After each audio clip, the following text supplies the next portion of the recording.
Hi, good evening, all of you. Hi, good evening, all of you. Good evening, all of you. Hope you are able to see the screen. Hope you are able to get my voice. My voice is clear to all of you. Hope you are able to see me. Please confirm. Good evening, all of you. Once again, because our today's discussion is composite of a warehouse as well as the laboratory aspects. So please be attentive. So can you please confirm? Should we start our today's session? Yeah, thank you. Thank you so much for confirming the that yes, it's perfectly okay. And now let us start our today's discussion on good warehouse practices, regulatory expectations, session 2. We have prepared this training in the two sessions, session 1 and session 2. So as the training is very big, we have make in a two different parts. Now, why we are discussing this topic, already we discussed in the last session also, and now also I want to share with you that the point is all the audits, all the inspection starts from the warehouse. So always first impression is a long lasting impression, and that is the reason I always request all people to put a focus, more and more focus on good warehouse practices. That is the reason we are discussing this topic on a good warehouse practices. So let us start with this short introduction. Let us start our today's training session. Hope everyone is available now. So what is the today's plan? What is today's discussion agenda? So our today's discussion agenda is we will discuss some importance of the topic and then short introduction about me as a trainer. Then we will have a short recap about the session 1 of this subject, sampling and testing requirement. So the point is we normally discuss that good warehousing practices is only with respect to the storage and distribution and dispensing and all, but as the sampling activity is also a part of also considered as a part of warehouse, because this sampling activity is performed in the warehouse. On the basis of sampling and testing, further the materials are stored, further the decisions are taken with respect to whether material is used or not. So many places or in many guideline it is considered sampling and testing as a part of the warehouse practices. If we don't comply this sampling and testing, then the companies will get the observation with respect to the warehouses. So please understand that this training is not only the uh, concern with respect to the warehouse, but also it is linked to the quality control, testing, sampling, and all the release and all the things. Hope you are getting my point. What I meant to say. This is what I want to tell you about the introduction about this topic and why we are going to discuss this sampling and testing requirements under this. Even if you refer the USFD guideline also, under the material management, these sampling and testing requirements are considered. So material management basically under the scope of warehouse. But as sampling is done in the warehouse, and on the basis of sampling, the location or the storage area of the material is identified and it is controlled from the use. That is the reason it is considered under the material management. Hope you are getting my point.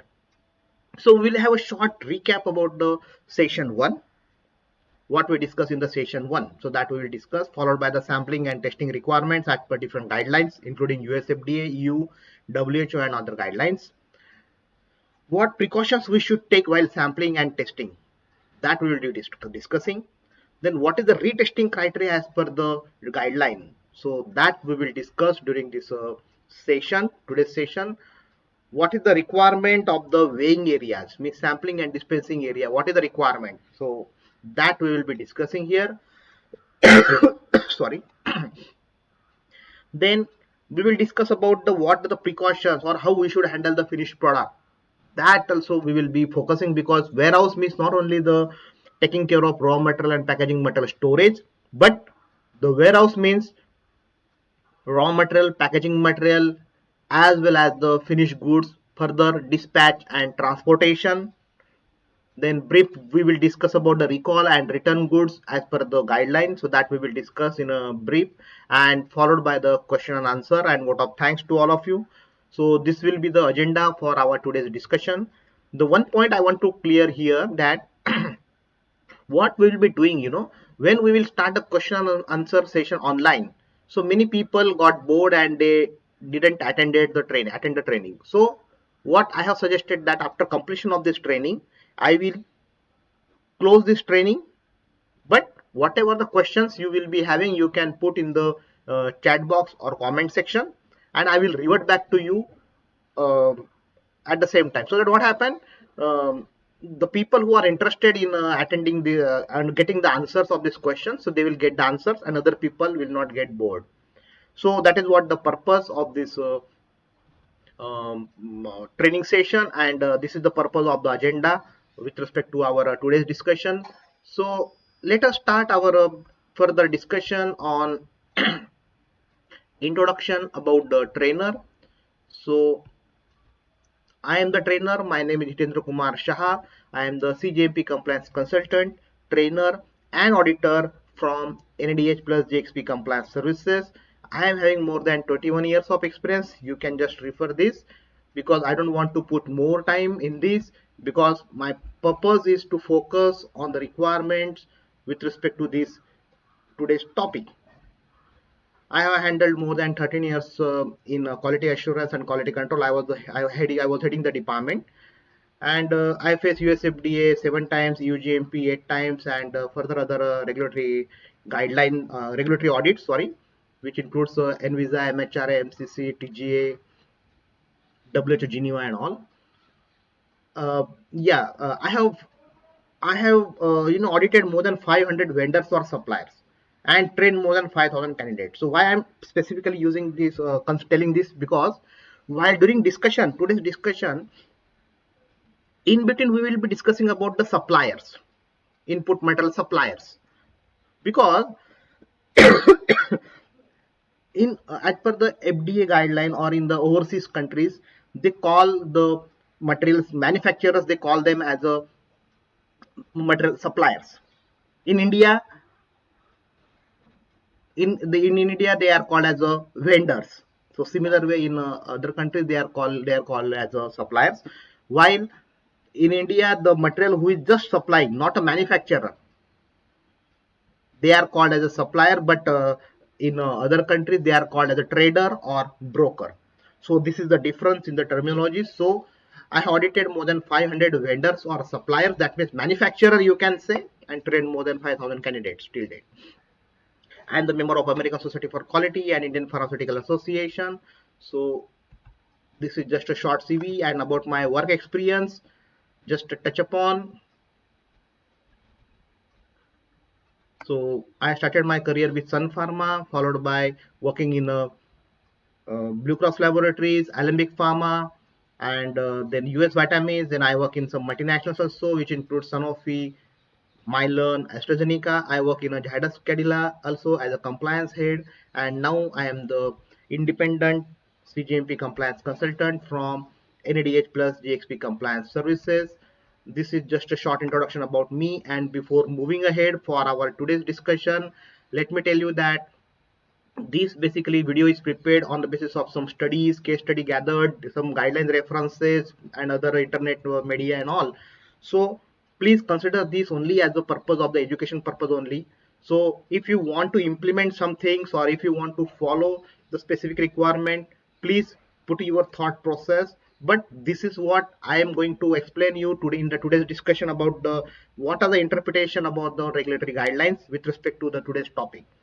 So there are a lot of clumsy words you will find during the discussion also. I will tell you that appropriate and all this type of words, how we should interpret, that is up to our with respect to the organization level, with respect to the product requirement, with respect to the facility requirement. So the point is, please consider this as a part of the education only. Okay, and please refer current guidelines when you want to implement the requirements. That is what I want to tell you. And now let us discussion on our today's topic with respect to the good warehouse practice. So last week we already had a discussion on good warehouse practice. So what we discussed in that discussion, so we discuss about the different guideline requirements like UGMP, USFDA, WHO, PICS requirements, that what is the requirement with respect to the good warehouse practice. Then we discuss the some common regulatory expectations. We discuss about the general requirements, so you can say the common or generic requirements by all the different guidelines. We discuss about the material receipt requirements, how we should receive the material, what are the precautions we should take it. So you can see in the other slide that how we should able to you know how we should able to receive the material, what are the documents we need to maintain. So this we discuss further.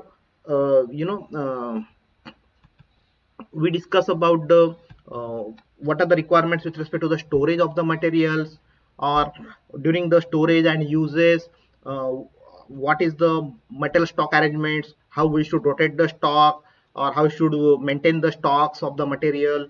That we discuss during our last discussion. Hope you understood this point. If you not understood, you can go through again the recorded session.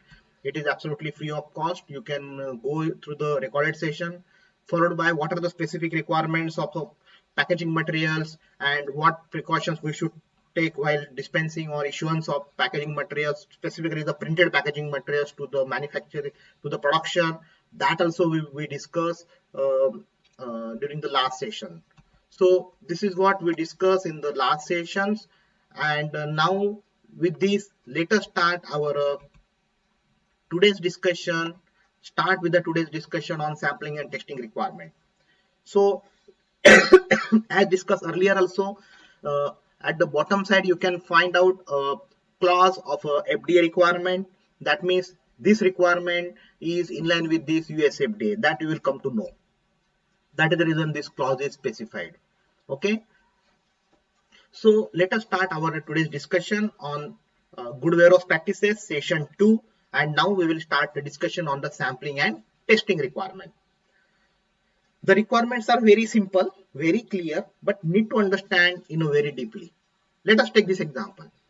Each lot of components, drug product containers and closure means each lot of raw material and packaging materials should not be used or shall be withheld from use until the lot has been sampled, tested or examined as appropriate and released by quality control unit.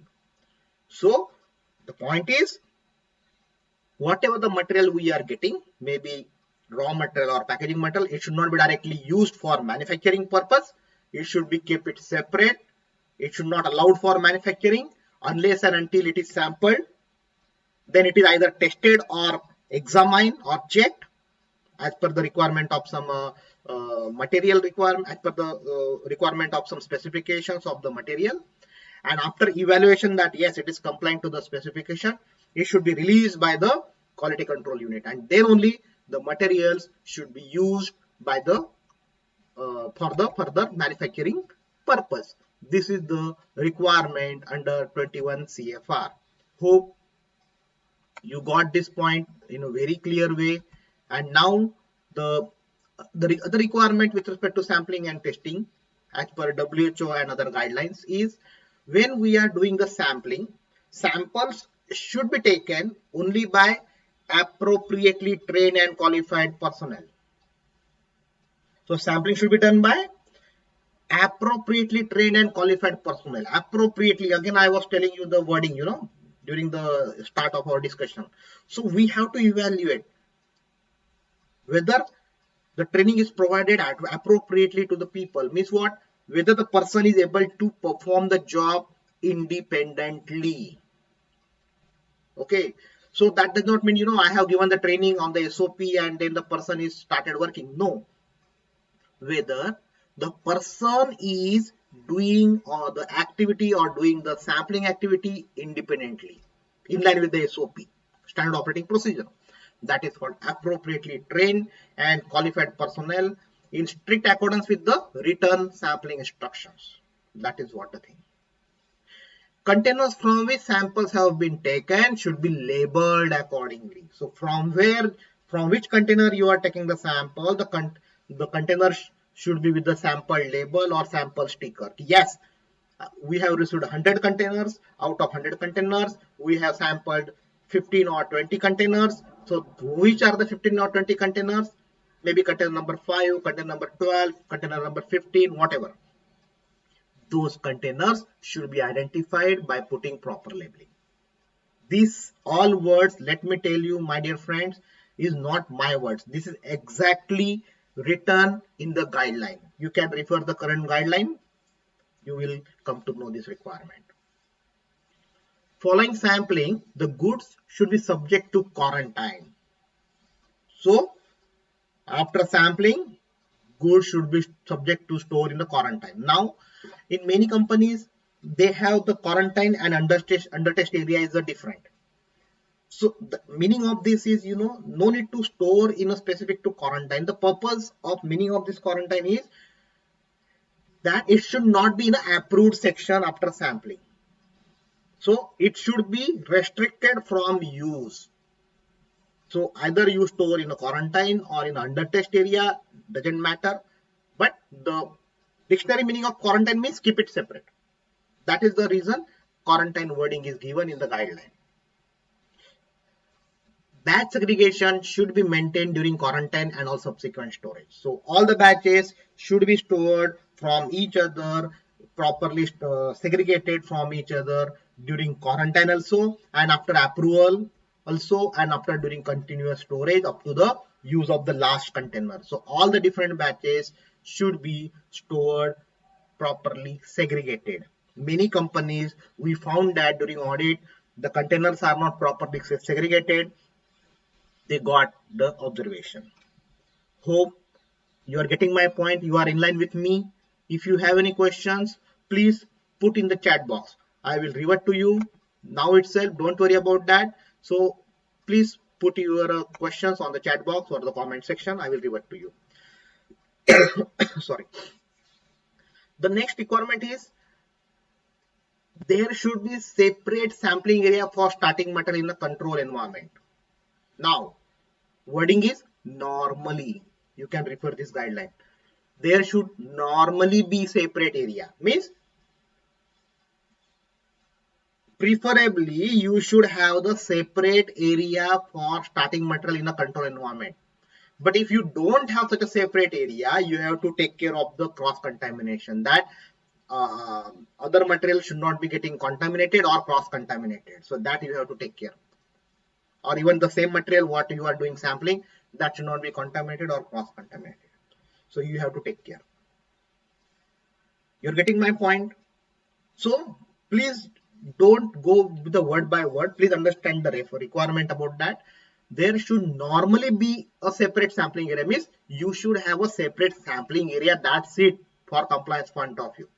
Because if you don't have the sampling area and if you want to follow the written requirement, then it's okay. But the point is then you have to put a lot of efforts to ensure that yes, you are not compromising the quality of the material during the sampling. Maybe the material container may be, sorry, the material may be contaminated, or the material may contaminate the other materials. So you need to just put your thought process. So that is the reason it's really meaningful that you need to have a control environment. And second thing, adequate cleaning procedures should be in place for the sampling areas. So you need to have the cleaning procedures to ensure that during sampling, the possibility of there is no possibility of a contamination or a cross contamination. So for that you need to ensure the adequate cleaning procedures, and that cleaning procedures also need to be validated. If you want to learn more about the cleaning validations and all, no problem. You can refer our other training sessions where you will come to know about the cleaning validations. The next point with respect to the sampling is representative sampling. So representative samples of each shipment of each lot shall be collected. So sampling should be representative. Representative means what? Out of 100 container, if suppose I am taking only 100 gram of sample or 100 units of sample, whatever, then this 100 unit, if I am subjecting for inspection or a testing, then this should represent whole received sample lot. So you cannot say ki, yes, my sample is passing, but I don't know that what about the other containers, because the point is you have to collect the representative sample. So representative sample means what? The sample should represent the whole lot. That is called representative samples. And what is the requirement? The number of containers to be sampled, the amount of material to be taken from each container should be based on appropriate criteria. For example, statistical criteria. This I am not telling, again I am telling you, this is exactly from the guideline. So whatever your sampling strategy is there with respect to how many containers you should sample, how much quantity you should sample from each container, this all should be based on some you can say the suitable criteria, or you can say the statistical criteria. So there is normally this question, so auditor will ask that how many total containers you received. Suppose you tell that 100 containers are received. Okay, very good. How many you sampled? The auditor will then you will say we will sample 15 containers. We are having a table in your SOP. Okay, what is the rationale for that? Out of 100, why you are sampling 15? Why not 16? Why not 10? So the rationale should be there. So that is the reason appropriate criteria. So that criteria always auditor will ask. And the example of one criteria is what? Statistical criteria. So you can have the AQL criteria, or you can have the ANSI. So that type of criteria you can have for sampling strategy. Why this is required? To just ensure that whatever the variability in the components or the materials that can be detected. Second thing is to have a higher confidence level, yes, and degree of precision, the past quality history of the supplier, and quantity needed for analysis and reserve sample. So we have to consider all these things. Yes, that I want to evaluate the complete variability of the material. Further, I have to have a 95% confidence limit level. So that is the reason that on that way I have to consider the particular sampling strategy. Along with that, what degree of precision is expected for analysis, how much quantity is required for testing, how much quantity is required for reserve sample. That all I have to consider while I am doing the samples and sampling strategy and sampling quantity. So these all points I have to consider. Sample shall be collected in accordance with the following procedures. So sampling, how the sampling should be collected, it should be as per the procedure. So what procedures? So that is what specified in the slide. So these are some requirement about the sampling. So you need to, so whenever you are having the your sampling SOP, please remember that this point should be considered in your sampling SOP. If your sampling SOP is lacking any point which is mentioned here, then you are likely to get the non-conformance. The containers of components selected shall be cleaned when necessary in manner to prevent introduction of contaminants in the component. So when you are selecting any container for sampling, the container should be first clean and then it should be taken in the sampling area.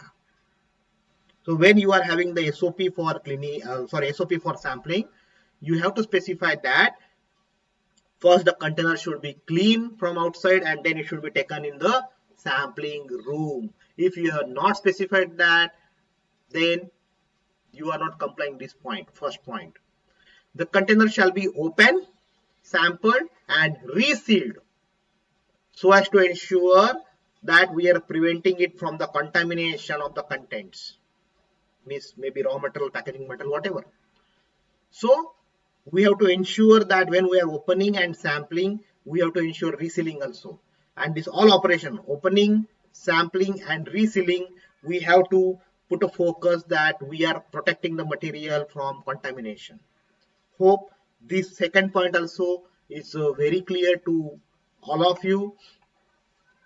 If you have any question, again I am requesting you can put in a chat box. Okay, when if you feel that the material is sterile, then sterile equipment and aseptic sampling techniques shall be used when it is required. So this is specified, but the point is, if you are practically, I'm telling you, this is a requirement. But the point is, if suppose if you are getting a sterile API for a sampling, so now the good practice is that you should get a representative sample, sterile sample in a separate bag. So you can just pick the separate bag in the from the container, and you can take it for the testing and examination.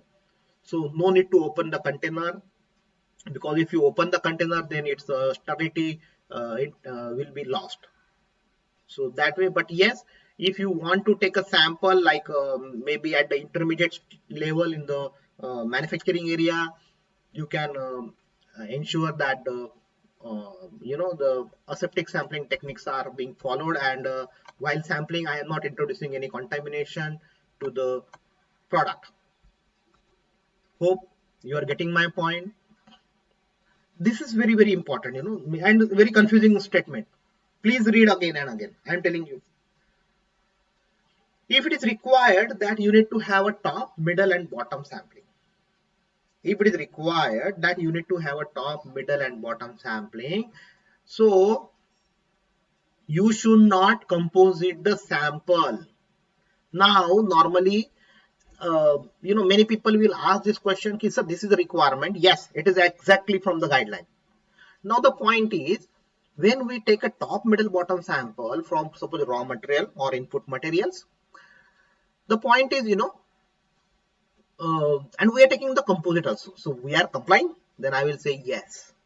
Here the point is, why we are taking the top, middle, bottom sample from raw material, just to have a representative sample from complete container. That is what the purpose. But now suppose, let us take the example. So what is its meaning? No, I'm just telling you. Suppose there is you are taking the raw material in the form of the ready to compress blend or granules, compressible granules, or you are directly getting the some pellets ready to fill in the capsule form. So my point is, if you are getting any intermediate, so what happened? You have to consider, you need to ensure the homogeneity of the complete lot. So then, to ensure the homogeneity of the lot, you need to take the top, middle, bottom. So the point is, when you are taking the top, middle, bottom should be tested separately. And to get the composite sample, you have to take a separately composite sample. You should not mix these all three samples to make it composite. You're getting my point? Suppose I am taking a 10 gram, 10 gram, 10 gram, top, middle, bottom. So I should not give these three samples to quality control, and quality control will perform the top, middle, bottom separately, and then they will mix it. This is the wrong practice. I have to withdraw the separate composite sample, and I have to withdraw the separate top, middle, bottom sample. Hope this is very clear, because many people misunderstand this requirement. That is the reason I am explaining you all again and again. Now, the next point with respect to the sampling and testing is the labeling. Sample containers, whatever we use this container, in the container we put some samples. So what label should have?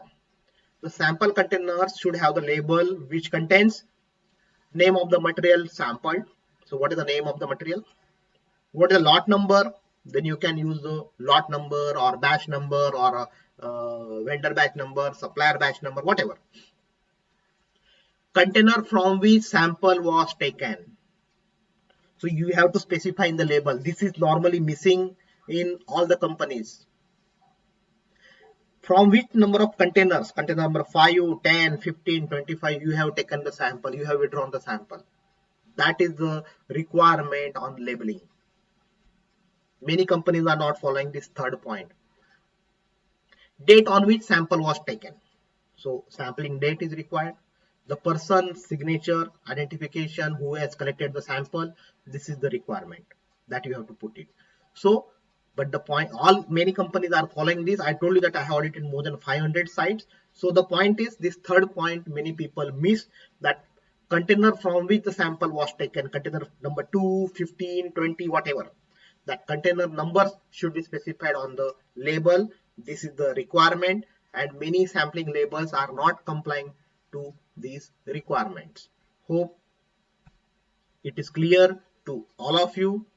Again, I am requesting you, if you have any questions, please put in the your chat box. I will revert to you. And of course, this already we discussed. Containers from which samples taken should be marked, just to ensure that yes, we have used this container for sampling. So this is already we discussed, but as it is a part of some other guideline, so I considered this slide, separately slide, to make you aware and emphasis that yes, this is the requirement and we have to fulfill this requirement. Now, suppose now sampling is done. So what about testing? So that is the reason I told that we should not just restrict this training for warehouse people, because it is a sampling and testing. So what is the requirement for testing? At least one test should be conducted to verify the identity of the component, means to verify the identity of the material. And second requirement is specific identity test, if they exist, shall be used. Very important, huh? Please.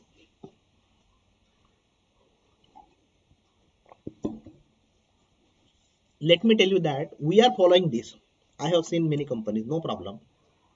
Suppose I am taking the sample from, suppose I am doing the sampling for API. 50 containers are received. From each container, I am taking the sample, and that sample is subjected for testing in QC laboratory. So QC people will perform, or quality control will perform some test on the sample to confirm that yes, this material is the same. So they will perform some identification test. The point is, there will be 4 to 5 identification tests. Let us take an example. For example, metformin hydrochloride, simple product, simple molecule, metformin hydrochloride API. You will find that there is an identification test by HPLC, there is identification test by UV, there is identification test by melting point, there is identification test by some color development, there is identification test for chloride. So chloride test is simply, you need to put nitric acid and silver nitrate, so you will get the white turbid, this one color. So the point is, but this is identification test for a chloride, but that is not specific identification test, because metformin hydrochloride, so there are many such type of molecules which are in a hydrochloride form.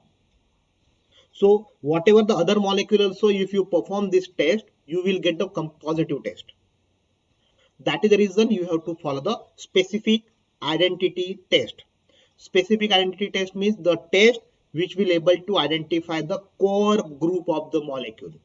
So either you can refer the UE, or you can refer the, specifically if you ask me, you can refer the IR, that is the more, you can say, the specific identity test.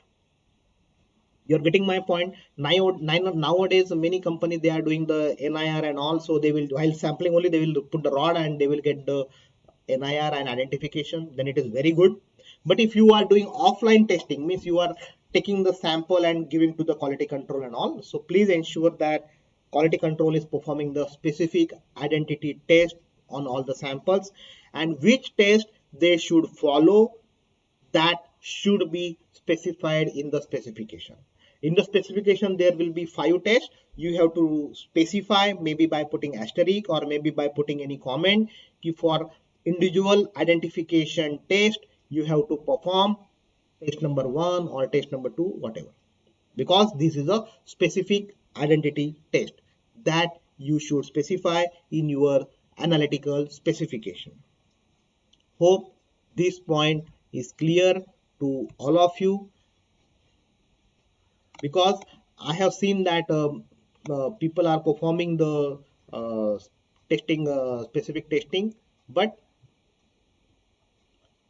they are not, which testing they need to perform, that is not very clear in the guideline. So that is the reason it is mentioned here. And now let us move for the next aspect with respect to the testing and inspection. Suppose all complete testing is required, that is also many people will ask me the question, because there are a lot of tests are there, and whether I have to perform all the testings and all. So this is exactly the answer to their question. Each component should be tested for conformity with all appropriate specification for purity, strength and quality. This is a requirement. But in lieu of such a testing by manufacturer, a report of analysis may be accepted from the supplier. So manufacturer means who is using the material, who is going to use this material, sorry, and supplier means who has supplied the material. So material is already tested by the supplier. So whether it is required by the user before use, again complete test, the point is we have to ensure that it is complying to the specification for purity, strength and quality. So that is the reason a report of analysis may be accepted from the supplier of a component, provided that at least one specific identity test is conducted. So which identification test? Already we discussed just now. Second thing, provided that manufacturer establishes the reliability of the supplier analysis. Yes, supplier whatever is doing performing the analysis is perfectly in line with the good laboratory practices and the current specification requirements, that they have to establish the reliability. So they are doing testing in a reliable way, and for this the manufacturer should develop some validation of the supplier test results. So what they can do, they can have some initial lot testing at the manufacturer end also and the supplier end also, and they can compare the results and all. They can have the validation to ensure that yes, their testing is reliable, and then periodically they can go for the testing of the raw material. So this is a way you can follow. You can skip some chemical testings and all also. This is, I am not telling, again I am telling you, this is exactly what is mentioned in the guideline. It is exactly in line with the guideline. Each and every word is from the guideline. I am just intermediator. I am just explaining you the meaning of this guideline. Hope it is clear to you. Now, the point is, this is what I was telling about the raw material. What about the packaging material? For same, packaging material means container and closure. You have to test for conformity. But again, here also it is mentioned, in lieu of such a testing by manufacturer, a certificate of testing may be accepted from the supplier. Same requirement, provided that at least a visual identification is conducted on each container and closure. On each container and closure, you have to perform the visual identification test. Second thing, you have to establish the reliability of the supplier test. So how you can do? You can perform some inspections. So normally in machine also, on the machine also there are the online inspection machines are there, dedusting unscrambler machines are there for bottles and all, even the for printed packaging material, the barcode readers are there. So this is the way you can have the 100% checking of the containers and closures. So point is, at least a visual identification is conducted on such a container and closure. Yes, whatever the expectation about the container closures we are expecting, the same container closures or the same material we have received, that you have to consider if you believe on the supplier COA, supplier certificate of testing. If you believe and if you have validated the supplier test reliability, then you can follow this requirement exactly. There is no any harm. This is specified in the guideline, so you can take the benefit of this and you can use this requirement. Hope you understood this requirement for raw material as well as the packaging material. Now, when appropriate, component shall be microscopically examined. So if it is required that the or you can say if it is a part of your specification that it then you need to have the microscopic examination, or if it is not required, no need to have the microscopic examination, but it depends on the material and type of specification and all. You need to use these, or you need to follow this requirement. Hope it is clear to all of you.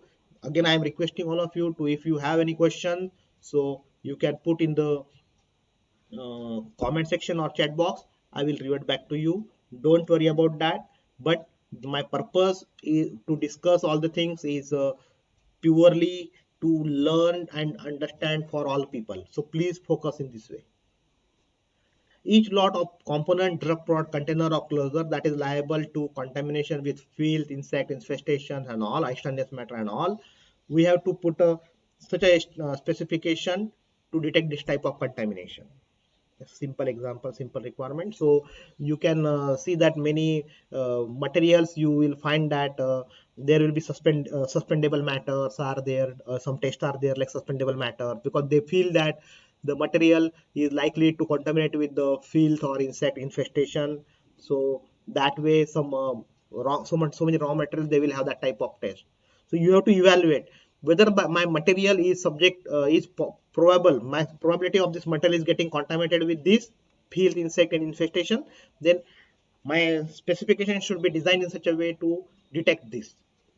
So that is what the meaning of this or you can say the expectation from this requirement.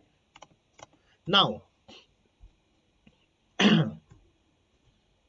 what I want to tell you is with respect to now microbiological aspect. So similar way, if you feel my product or my raw material is likely to contaminate with some microorganisms, then I have to perform some microbiological limit test to identify the objectionable microorganisms as per the pharmacopoeia monograph, so as to perform the it's intended so as to perform it that it is a safe before is used. So my point is, when we are deciding the specification, you have to consider that what type of contamination may be possible in my product, and accordingly I have to decide my specification. Specification should not be directly just copy and paste from the supplier. So you have to put your thought that what is likely to get contaminated or what is your requirement, that also you can put in your specification. So if your material, if you feel your material is sensitive to get contaminated with this, you can say the microorganisms, then you need to put a microbial limit test also in the specification. So the point is, standards or whatever the specification you are using, or method of testing, or method of cleaning, sterilization, or processing to remove the endotoxin. Okay, so depyrogenation you mean to say, so that should be specified in the container enclosures. So that should be specified in the SOP, sorry, that should be specified in the procedure, and it should be followed for all drug product containers and closures. So for example, if you are using glass ampoules for injectable purpose, so you need to have the procedure ki yes, this should be sterilized. So it depends on the use of that containers, how they can be sterilized. So whether it depends on the product to product, maybe it a terminal sterilize or aseptic or it will be first perform a depyrogenation, and then it will be followed by it will go for aseptic filling. So that should be part of your procedure, and that procedure should be followed. In some cases, the container enclosure only need to be clean, so that cleaning procedure also should be specified. For example, let us take the example of a bottle and HDP bottle and cap, or CRC bottle, CRC caps and bottles. for a bulk tablet packing. So in that case, you need to have the unscrambler machine so that it can be clean with the air jet. So that way you have to specify in the procedure. And second point, with respect to the procedure, is very clear. These procedures should be followed. Procedures should be followed. If you are not found that procedure is there but you are not following during the inspection, it is observed that SOP is there but you are not following, then you are likely to get the observation with respect to this requirement. That is the reason I am telling you again and again that please put a note or make a note of it, that why it is important. Because whenever we are following any SOP procedure, you have to specify that yes, we need to follow this requirement. The next is, already we discussed that whatever the lot of raw material is there, lot of components, drug product containers and closures, so it is called raw material and packaging material in our easy understanding language. So they should comply to the specification of identity, strength, quality, purity. So my specification should be based on identity, strength, quality and purity. You're getting my point, what I meant to say? When I am developing a specification, because it is written specifications of identity, strength, quality and purity, it should comply to my specification. And related test, whatever we discussed just now, what type of test? We discuss about microbiological aspect, we discuss about the uh, um contamination with respect to dust, dirt and filth, or you need to consider the other aspects with respect to uh, microbiological sterility, aseptic operations, or other aspects like whatever the procedures we discuss about the cleaning, depyrogenation if it required. Remember all the things just now we discussed. So that all we have to comply this requirement under paragraph D. And also, if it is not complying to this specification, it should reject it. So if it is not complying to the specification, investigate it, why it is not complying, whether it is an analytical error or the manufacturing error or any other error. If it is raw material related, so definitely you evaluate only the sampling error and testing error. And if there is no sampling error, there is no testing error, and results are genuine and found out of the specification results, then you have to reject. You have to reject the material. This is specified in the guideline. You're getting my point, what I meant to say? This is very, very clear. So please, if it is not complying to the specification, you have to reject it. This is what the requirement of the guideline. The next point is with respect to the retesting.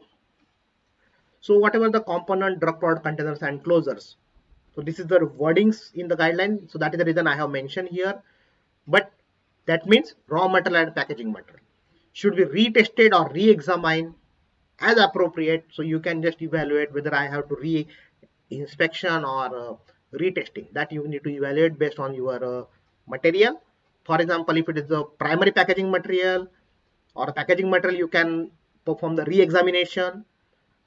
And for raw material, you can perform the retesting, or that way you can just evaluate which is suitable for your material. Why? Just to ensure the identity, strength, quality and purity of the material. Because what happened during storage, when we are frequently using this material, we are opening and exposing to the open area. So possibilities that it may get degraded or it may get deteriorated or it may get adversely affected. So whether it is still compliant to the specification or not, we have to perform the retesting of the material.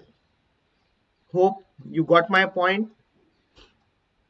This is the retesting requirement by the 21 CFR part 211.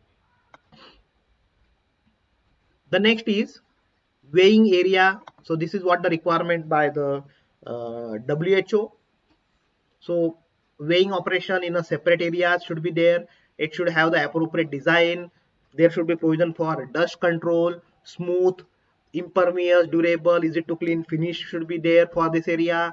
So that means the flooring should be epoxy. There should not be crevasses so that the dust will not be accumulated. This is what specified in the WHO. Cleaning procedure should be there to clean the area, complete clean the area, and the record should be maintained. We need to have the documentation like SOP, log books, and the respective records for all these weighing areas as per WHO, World Health Organization. Okay, so the next requirement about the weighing area is weighing area should have the proper air supply, dust control measures, easily cleanable surfaces, no area for dust accumulation, protection of material, product and operator. So that way you have to put your procedures and the practices. This is a simple thing. It is very easy to understand. And let us move. I want to discuss here one point in the next slide. And this slide specifically I want to discuss with the safe zone for sampling and dispensing purpose or weighing areas. You can say it can be for sampling as well as dispensing. The point is, when we are working in the safe zone means you need to evaluate that which is a safe zone, which is not safe zone. So during validation you have to evaluate, and accordingly you have to mark it that at what location the material will be kept, at what location the person or man should be stand, and how the person should do the weighing operation. I have seen many companies that the weighing operations like sampling and dispensing is performed outside the safe zone. So this is not acceptable. Or even sometimes what I have seen, in the safe zone itself, the operator is also entering in the safe zone. Then in that case you have to really protect the operator, because safe zone is specific to the product or material. So in the safe zone there will be continuous movement of the particles, and they will be along with the airflow. And if the person is also entering in the safe zone, then really the point is the safe zone may get disturbed. And also the second point is the operator or the person who is doing this operation also will get contaminated with this activity, with this due to this material. So that point we have to consider when we are considering the weighing areas with respect to the safe zone for man and material. Now this is what we were discussing about the controls on raw material and packaging material with respect to the sampling, testing, and making it separate. If it is not complying, then we have to raise the OS, and what type of specification we should design. So that we will discuss. We already discussed about the raw materials and packaging materials. Now let us discuss about the finished product. For finished product also there is the same requirement. They should be stored under quarantine until it is tested and it is released by quality control unit. They should be stored as a usable stock under suitable storage condition. So they should be stored under suitable storage condition, and we should evaluate and evaluate the documentation necessary for release, like what is the release SOP, what is the batch record review and the related procedure outcome. So on the basis of not only testing, but on the basis of the testing report, on the basis of the batch record review and the related procedures, whether all are followed or not, and based on that the finished product should be released for use. And unless and until the finished product is released, it should be stored under quarantine, or it should be restricted from further use. This is what the expectation behind uses of the finished product. Further, with respect to dispatch and transportation, whenever we are dispatching the goods and transporting the goods, we have to take care of the two main things. One is integrity is not compromised. Integrity of the material is not compromised. And second thing, we have to ensure the storage condition is maintained up to the end where the material is getting dispatched. And also there also, once material is received, the material also should be stored at the recommended storage condition. So we have to specially take care that when if it is a cold storage is required, so many companies they will use a dry ice during the transportation. But what happened, due to the dry ice, there may be possibility that it may contaminate the product by, maybe, it may get freezed otherwise. So if it is suppose a liquid injection, so what happened, due to dry ice, temperature will be reduced such a way that it will get freeze, and it may compromise its quality. So we have to consider these aspects while considering the dispatch and transportation. Hope I am not so much of fast. I am, because what happened, no, when there is a specific requirement, I am putting more and more efforts. But when this is some simple requirement, so I am not putting more efforts. So now here the clear cut requirement is there, that when appropriate you can use the devices to monitor the conditions of temperature. For example, in our language we call them as the data loggers. So if required, you can make a use of data loggers. And of course, the dispatch and transport of materials should be carried out unless and until you got the receipt of the delivery order. So if you are not received any delivery order, you should not dispatch the goods. This is the GMP requirement. This is not a finance requirement, my dear friends. So unless and until you are getting any delivery order, confirm order, you should not dispatch the goods. There are many practices, or you can say wrong practices, are happening in across the globe, that they will just tell ki, okay, dispatch the goods, we are raising the order through the system and all, but you dispatch the goods, but then you are not complying to this requirement. This is the GMP requirement. Again, I am telling you, this is not a finance requirement with respect to the dispatch and transportation. Hope this requirement is very clear with respect to this uh, dispatch and transportation. The next requirement is dispatch procedure should be established and documented, taking taking into account the nature of the material and pharmaceutical product, and any other specific precautions should be taken or not. So that procedure should be elaborated with respect to this all aspect, that what type of material you are going to dispatch, what type of product you are going to dispatch, what pressures precautions are required. That way your dispatch procedure should be followed. The outside container should offer adequate protection. So whatever the outside container you are using, maybe HDP container for in case of API and intermediates, or bulk product, or maybe cardboard boxes for finished drug product, or maybe a thick boxes for protection of some liquid injectables and all. So they should protect the product. That is what the requirement. Okay, and they should be clearly labeled. This is the requirement with respect to the dispatch and transportation. Please bear with me just for 10 minutes now. Okay, so because the point is, we should not just leave this point in a halfway. So I want to complete this training. Already this is the second session for this training. So what are the requirements of a dispatch documentation? So the dispatch documentation should be written. And what dispatch document should contain? Date of dispatch, customer name and address, product description, means name of the product, what is the dosage form, what is the strength, what is the batch number, what is the quantity. This all should be mentioned in the dispatch documentation. Transport and storage conditions, and record should be readily accessible and available on request. These dispatch documents are part of GMP requirement. They should be readily accessible and available on request. You are getting my point. So please don't consider this as a non-GMP, or you can say the not under the scope of GMP.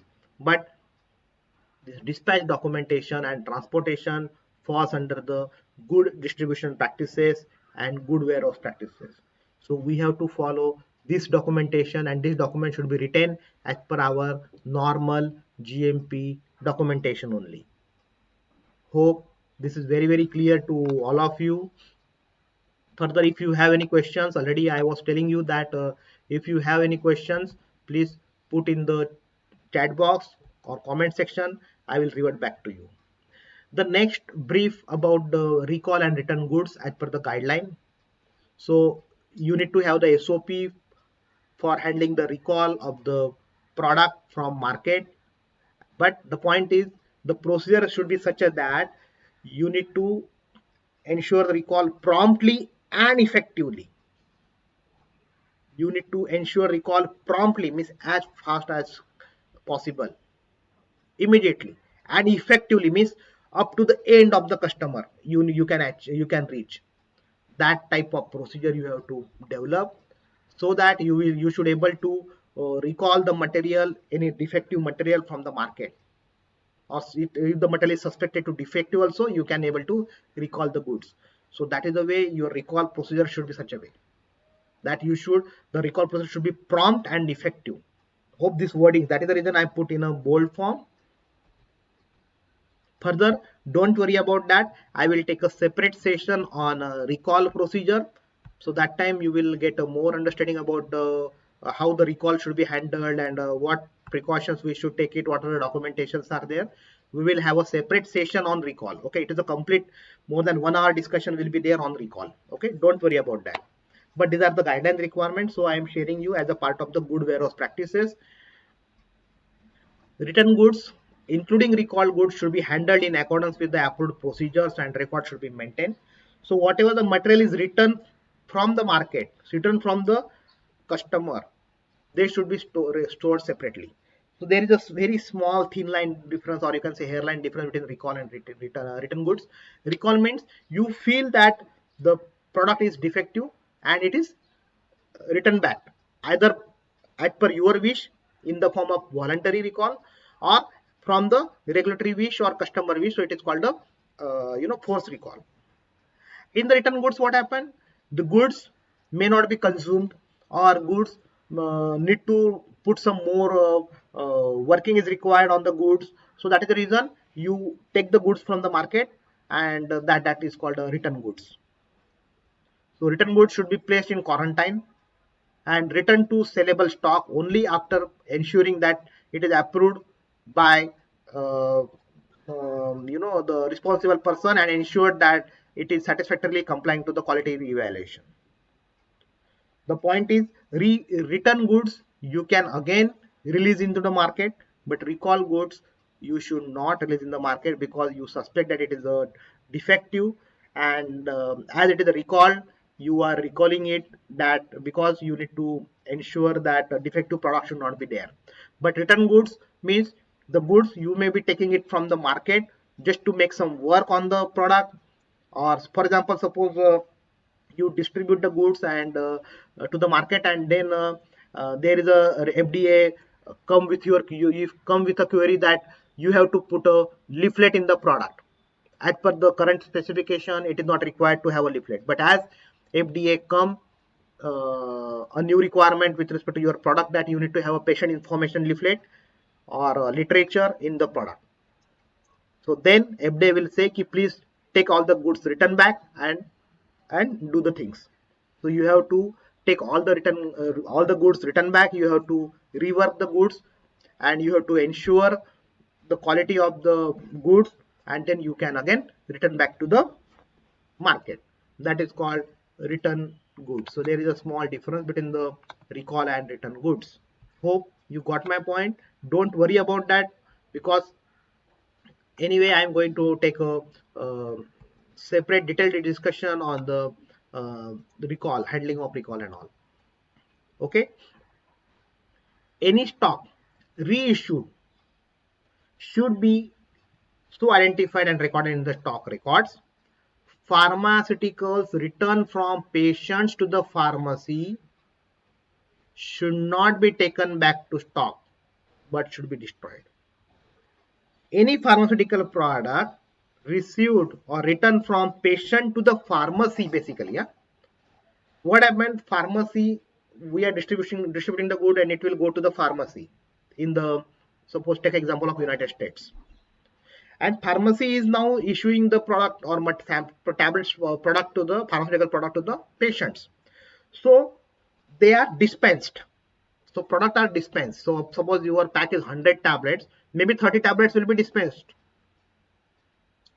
If the patient is returning back to the pharmacy, they should not be taken back as a stock. That product returned from the patient should be destroyed. This is the discussion what I want to have today on the basis of the good warehouse practices. These are the simple requirement. Many people miss this requirement. So hope you really learn things from our today's discussion.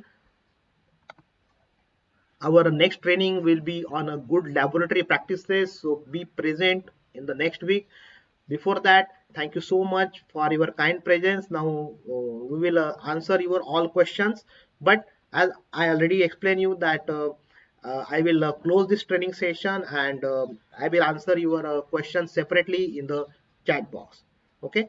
Thank you so much, and ensure all type compliance. Thank you. Thank you so much. Okay, so now don't go away. We will be present to solve your queries and answer your queries. Okay, thank you so much, and see you on the next week. Thank you.